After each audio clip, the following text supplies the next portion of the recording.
Salem, Oregon, 1927. I want to fly. My mother says it's dangerous and not very ladylike.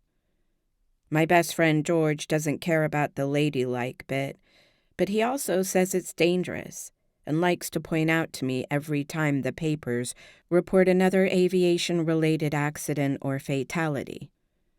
But I still want to fly, and someday I will. It's not fame I want. Definitely not the worship the entire country has given Colonel Charles Lindbergh ever since he crossed the Atlantic at the end of May. What I want is something else entirely. I remember the exact day it began, when George and I were 10 and still lived in Turner, a tiny town about 8 miles southeast of here. We ran away from home that day, hopping a train like hobos. It was one of my more stupid ideas. I know. I was just really mad at my evil stepfather, okay? And George is nothing if not my loyal shadow. And I so desperately wanted to be free. It was a Monday, the 29th of June.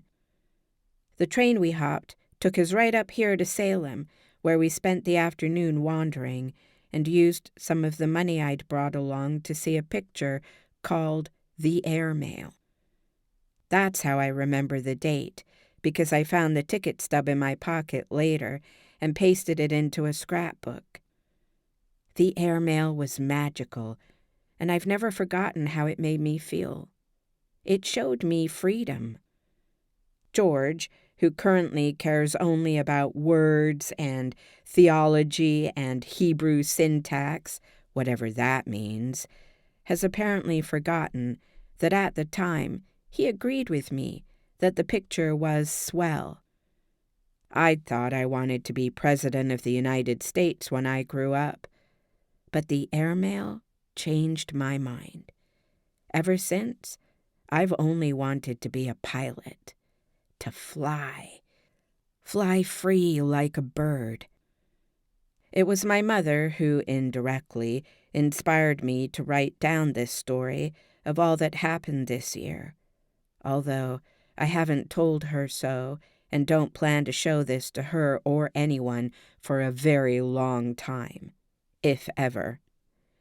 It has been such an odd year, and I might forget some of the details if I don't get it written down while it's all fresh in my mind. Because it's a good story, good enough for a book, I think. And I guess I can always come back later and get it all fixed up.